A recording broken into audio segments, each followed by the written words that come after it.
The studio lights rise slow, bright but cold, the kind of light that doesn't comfort, only exposes. At the center, 2 chairs face each other, perfectly aligned, perfectly still. Alan Dershowitz adjusts his glasses, his movements measured, confident. His face is the picture of control, the kind worn by men who have spent years being listened to, never questioned. Every gesture says he expects the next hour to go his way. Across from him, Jasmine Crockett sits in silence. No stack of papers, no rush to speak. Just calm presence. Her expression doesn't shift. Her hands rest lightly on the table. She looks less like a politician preparing for debate, and more like a judge waiting for truth to reveal itself. The moderator welcomes both guests. Polite applause fades as quickly as it begins. You can almost feel the room take sides before a single word is spoken. Dershowitz leans forward first, voice smooth, authoritative. It's a tone meant to dominate the air, confident, academic, rehearsed. He has the advantage of experience, and he knows it. But what he doesn't notice, at least not yet, is that Crockett isn't interrupting.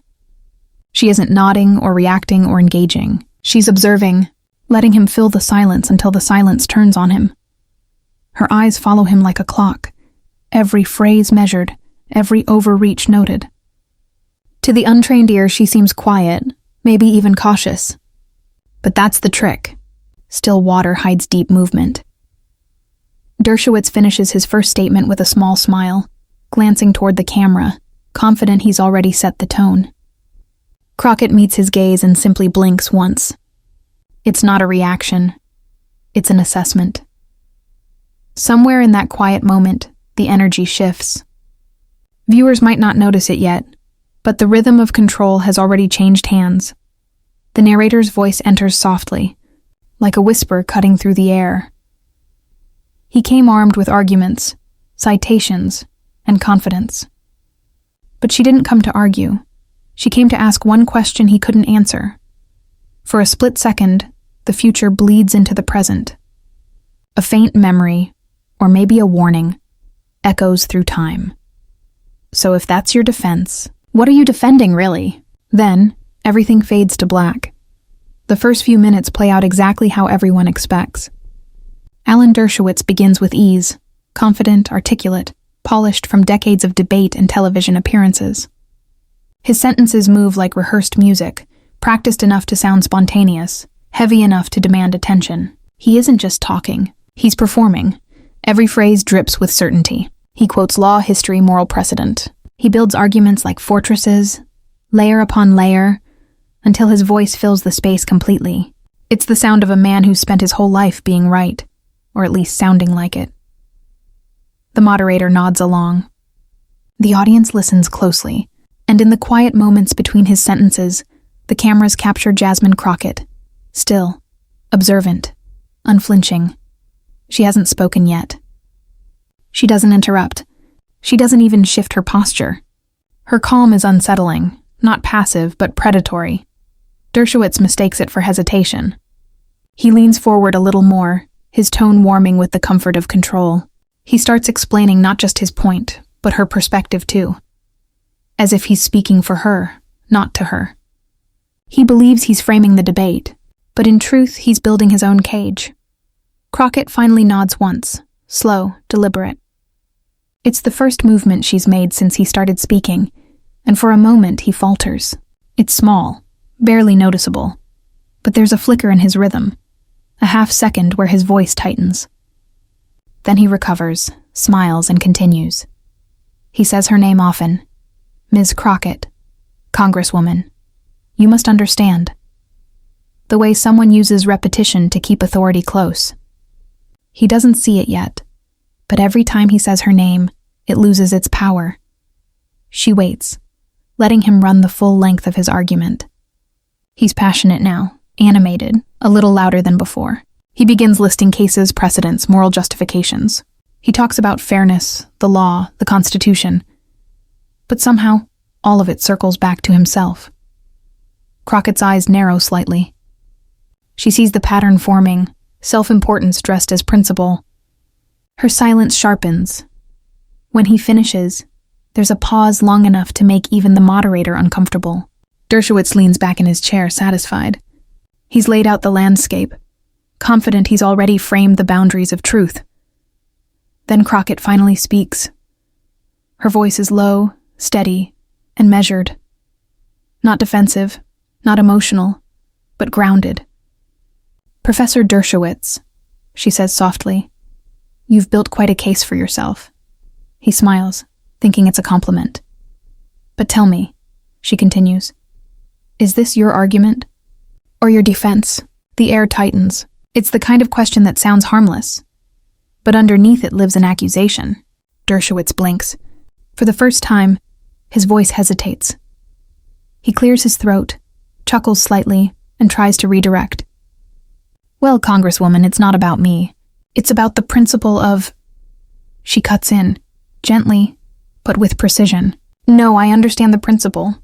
I'm just asking why the principle only seems to matter when it benefits power." The audience murmurs. The moderator looks up. The energy shifts. Dershowitz tries to recover. He's still speaking, but the confidence is slipping, not collapsing, just cracking at the edges. He starts explaining again, but his sentences stretch longer than before, each one weaker than the last. Crockett doesn't press. She doesn't need to. She's already in control. Every time he tries to reassert authority, she waits. Every time he finishes, she pauses just long enough to make the silence do the talking for her. The more he speaks, the smaller his words feel inside that silence. The moderator, sensing tension, turns toward Crockett. "Congresswoman, would you like to respond?" She doesn't move right away. Her gaze doesn't shift from Dershowitz. When she finally speaks, it's only one line. "I will. When he stops answering questions I haven't asked yet."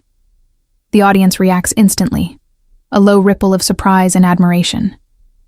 Dershowitz looks down, adjusts his papers, and smiles again, but this time it's tight, uneasy.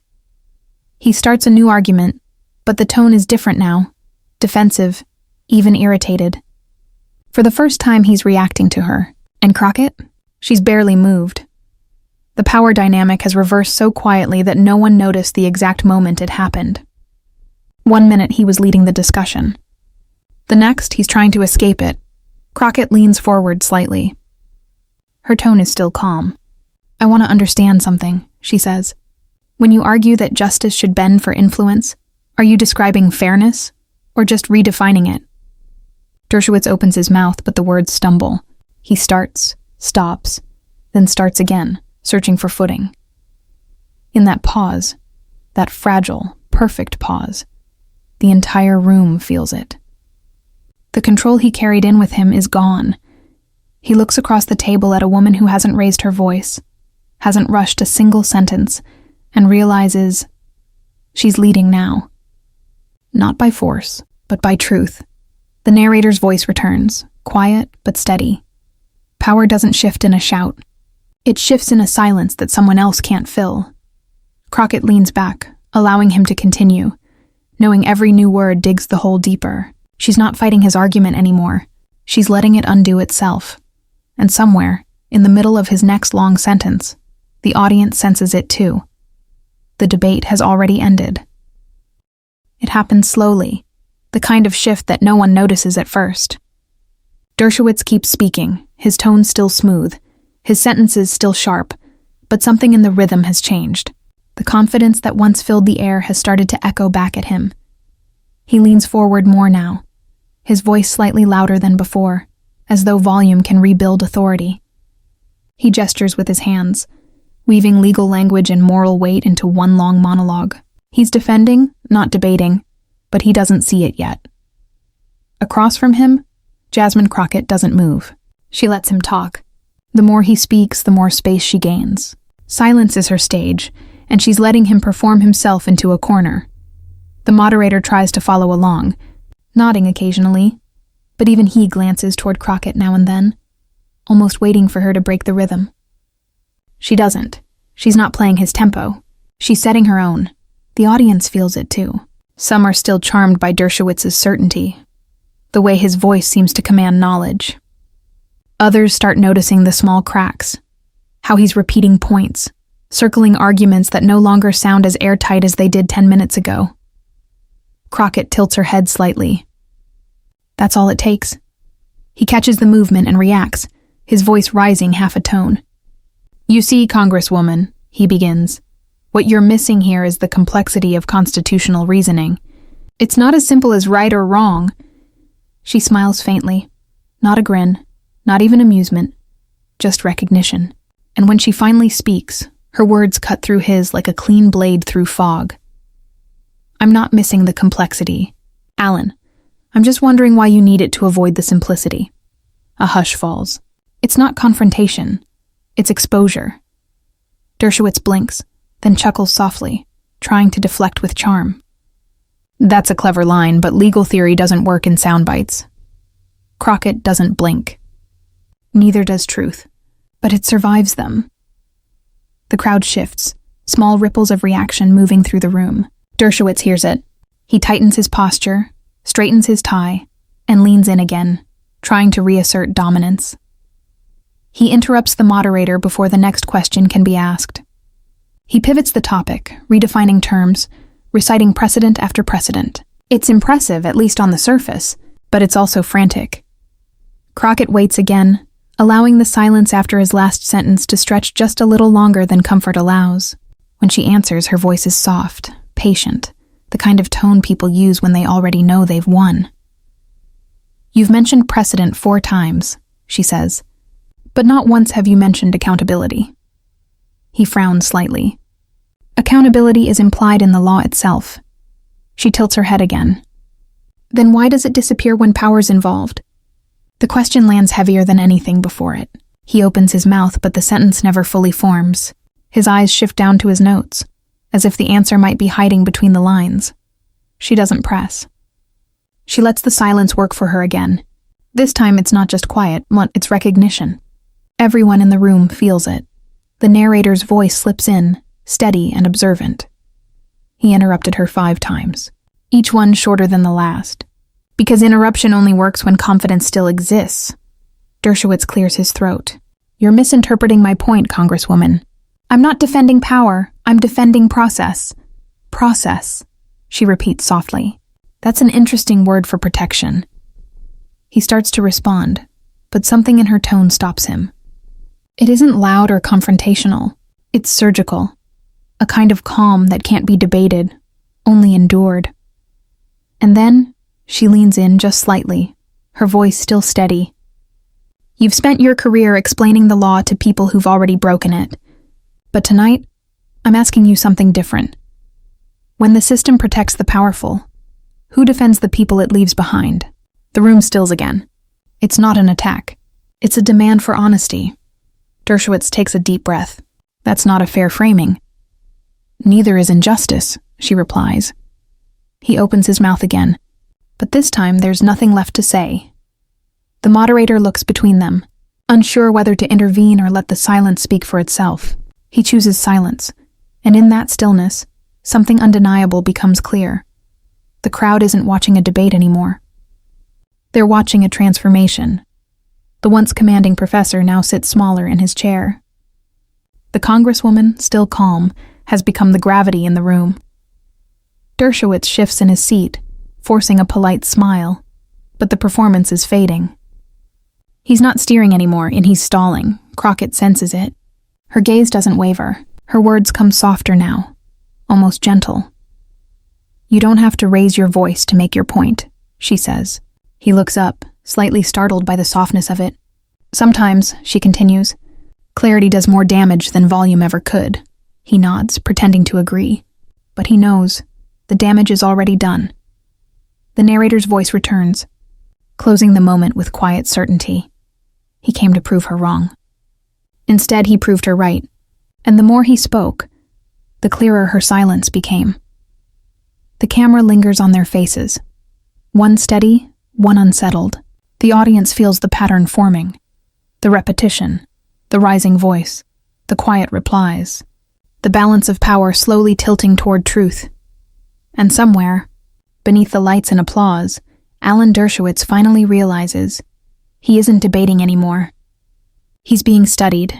Control is a fragile thing, It doesn't vanish all at once. It erodes in whispers. By the time the moderator asks the next question, the rhythm of the room has already changed. Dershowitz hears the words, but he's answering a different question, one that only exists in his own defense. His sentences loop back on themselves, building fences around arguments that no longer stand. Crockett listens, still unmoving.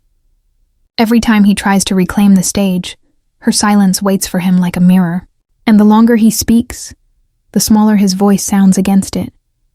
He begins another elaborate point, something about constitutional consistency, precedent, tradition. But halfway through, his words begin to tremble under their own weight. The audience leans forward, sensing the tremor even if they can't name it. Crockett tilts her head, eyes fixed on him, and when she finally speaks, it feels less like interruption and more like intervention. "Professor," she says quietly, "I'm not questioning your memory. I'm questioning your motive." The phrase lands like a drop of ink in water, slow, spreading, impossible to contain. He blinks, caught off guard. "My motive?" he repeats, laughing softly, as though amusement can disguise discomfort. "My only motive is truth," she nods once. "Then you should have no problem answering directly." Her tone is even, polite, but the edge is unmistakable. He clears his throat. "Of course. What's the question?" She leans forward slightly. "When truth becomes inconvenient for power, do you defend the truth or the power?" The silence that follows isn't empty. It's loaded, electric, waiting. Dershowitz blinks again, then smiles the way people do when they need a second to think. "Well, Congresswoman, it's not that simple. The law requires nuance." She doesn't raise her voice. "Nuance isn't the same as evasion, Ellen." The audience reacts. The air itself feels heavier. He starts to respond, but she keeps speaking, measured, deliberate. "You've built a career out of defending systems that bend for the powerful. I just want to understand whether you think justice should bend with them." He shifts in his seat. The smile fades. "That's not a fair characterization," he says quickly. "Then make it fair," she replies. The exchange hangs in the air, perfectly balanced between intellect and impact. He takes a deep breath, leans back, and begins again, slower this time. He talks about history, context, moral complexity. Every phrase sounds carefully chosen, but also carefully afraid. Crockett watches, never interrupting, never blinking, waiting for the space between his words, the place where truth usually hides. When he finishes, she simply says, "So if the law protects wrongdoing under the cover of legitimacy, do you still call it justice?" The room freezes. It's not a rhetorical question. It's a blade. He hesitates. The pause stretches long enough for the audience to feel it burn. He looks at the moderator, then back at her. "I think that's an unfair hypothetical." Crockett nods slowly. "Unfair to whom?" The whisper of reaction turns into murmurs. Everyone feels the balance tip. Dershowitz straightens his papers, as if order on the desk could restore order in the room. He tries again, but now every sentence sounds defensive. Each word carries the sound of a man retreating behind the walls of language. Crockett lets him finish, then delivers the line that finally breaks the rhythm completely. "You talk about defending law," she says. "But sometimes law is just power written in ink. What happens when the ink runs out?" He opens his mouth, but nothing comes. The audience exhales, a sound between awe and disbelief. For a few seconds, no one moves. Even the moderator hesitates to speak, caught between duty and disbelief. The narrator's voice slides softly into the silence. That was the moment it changed. The scholar became the subject. The defense became the confession.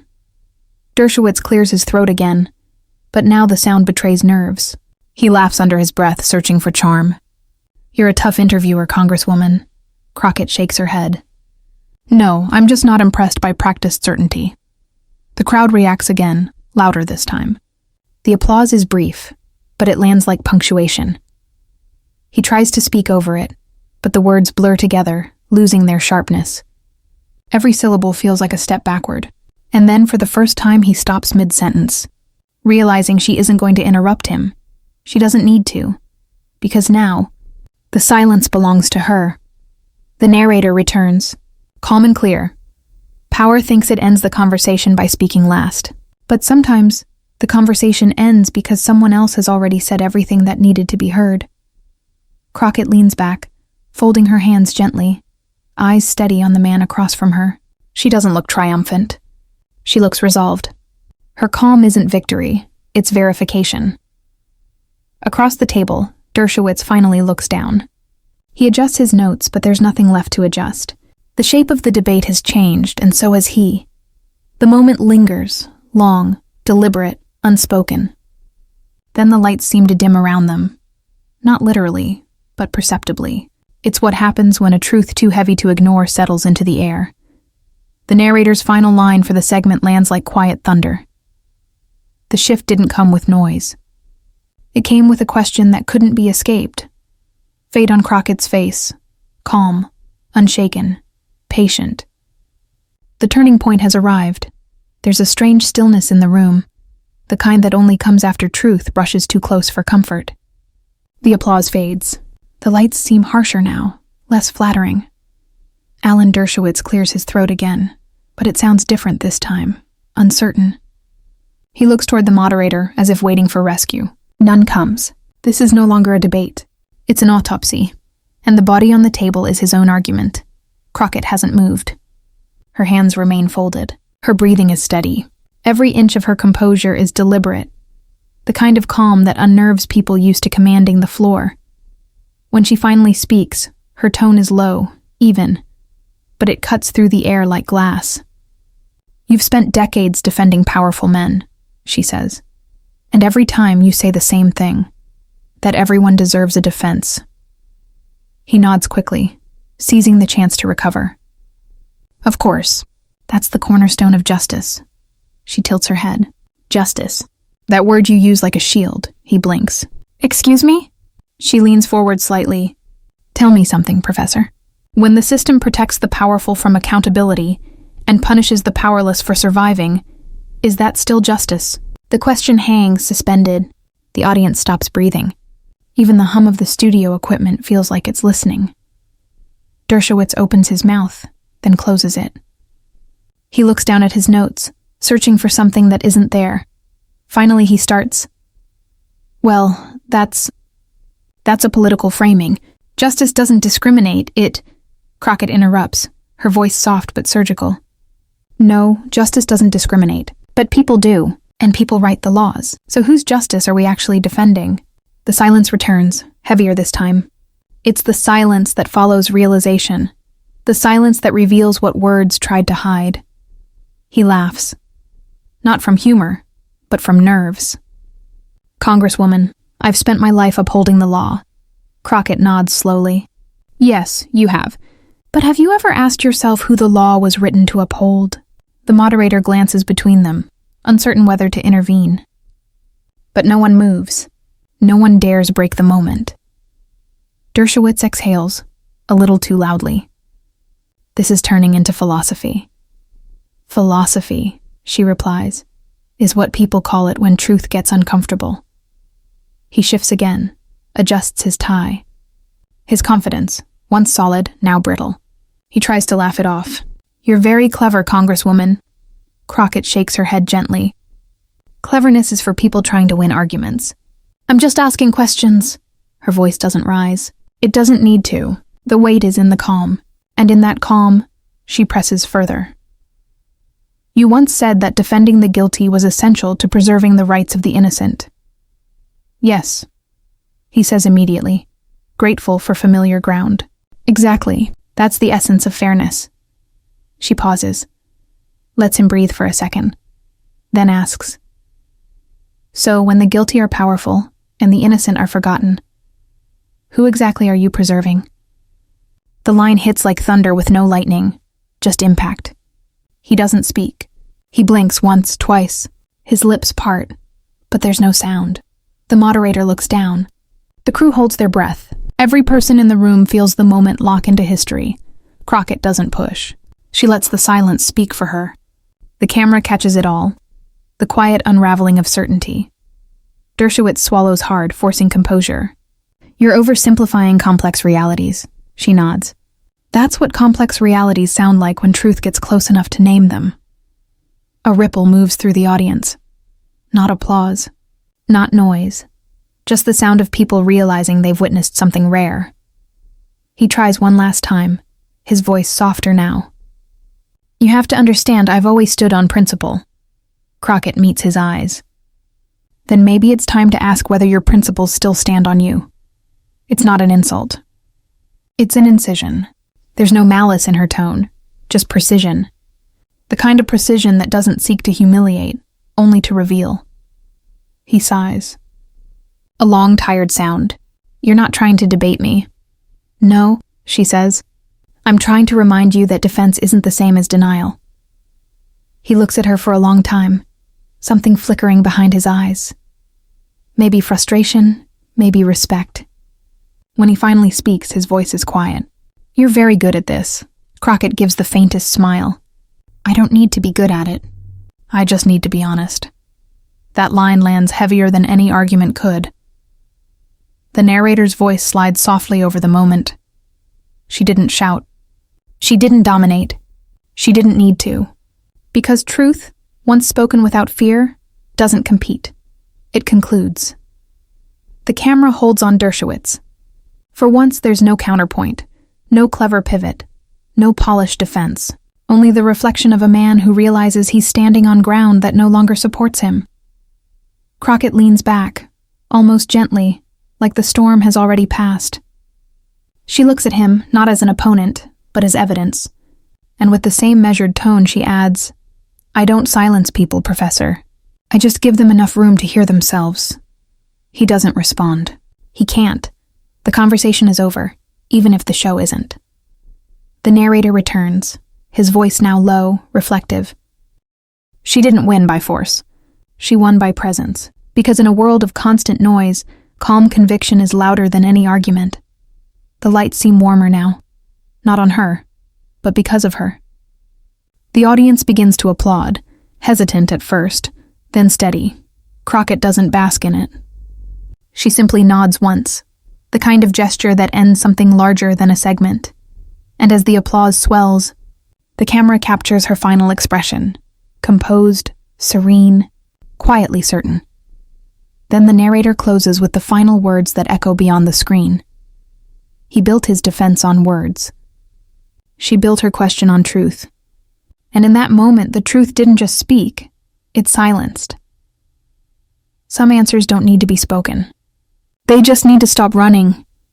The silence didn't end when the cameras cut. It lingered, in the walls, in the crew's nervous glances, in the way everyone suddenly spoke softer, as if afraid to disturb something sacred. Alan Dershowitz remained seated for a few seconds after the show wrapped, his hands resting awkwardly on the table. He looked smaller somehow, not physically, but in presence. The gravity he carried into the studio had shifted, redistributed, absorbed by the quiet confidence across from him. Jasmine Crockett didn't gloat. She didn't smirk. She simply gathered her papers, blank mostly, and stood. As she turned to leave, a producer whispered something to her, but she didn't respond. She didn't need to. Her silence was louder than applause. Outside the studio, the air felt different, lighter for some, heavier for others. The recording had barely finished when the first clips started leaking online. A 10-second snippet, then a minute-long highlight, then the full exchange. By nightfall, her question was everywhere. Every feed, every platform, repeated, remixed, revered. When the system protects the powerful from accountability and punishes the powerless for surviving, is that still justice? People paused when they heard it.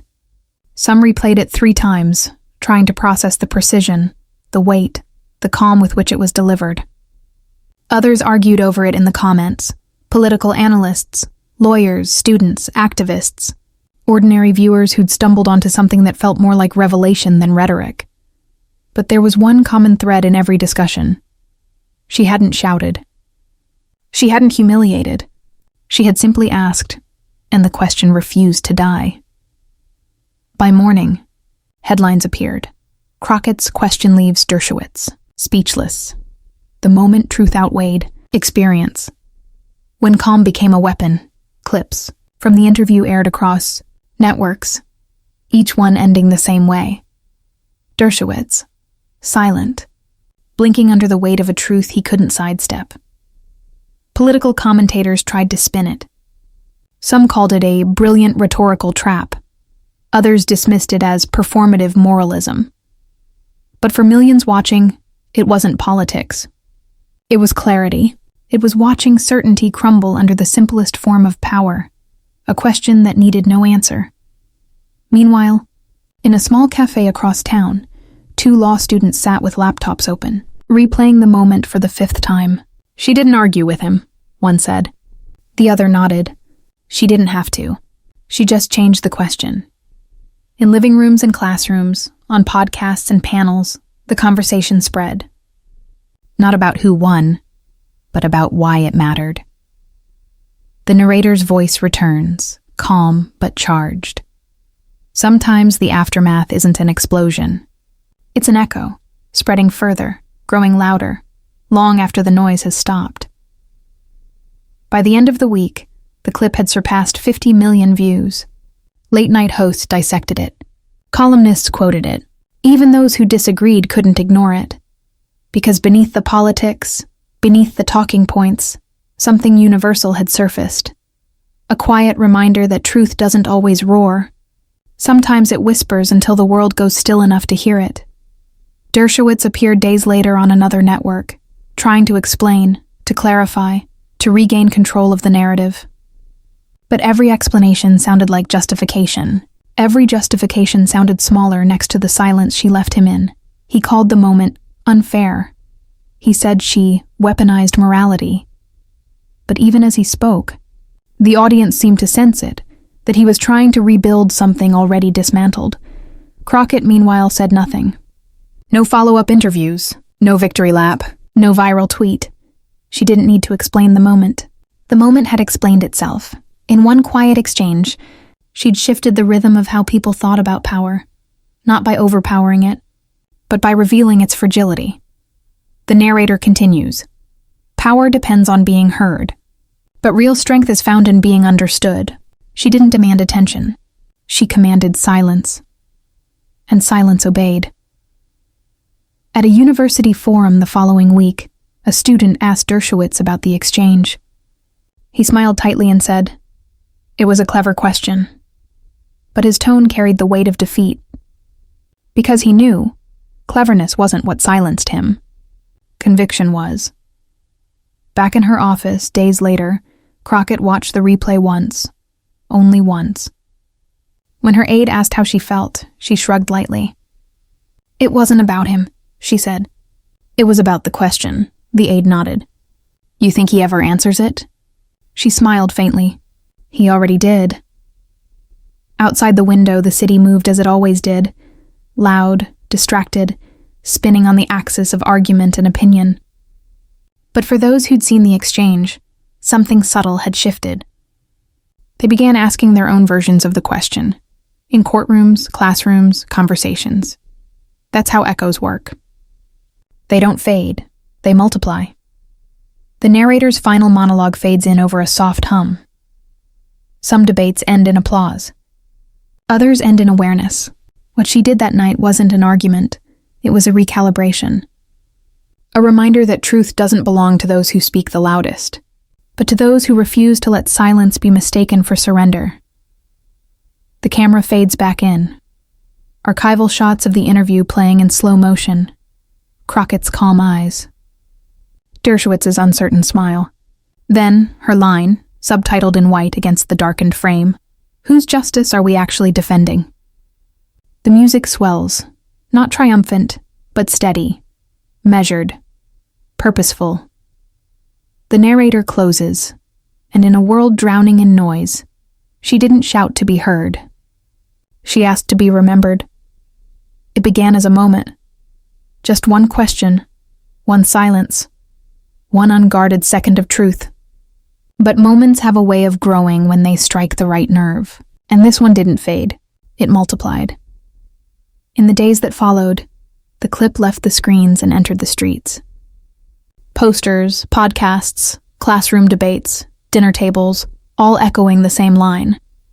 when the system protects the powerful and punishes the powerless. Is that still justice? It wasn't just a question anymore. It was a mirror, held up to everyone who'd ever trusted power without asking who it served. From New York to Nairobi, from courtrooms to college halls, people began quoting it not as an accusation, but as a measure, a way of testing their own beliefs. In law schools, professors replayed the exchange as an example of moral reasoning under pressure. In living rooms, families argued over what justice really meant.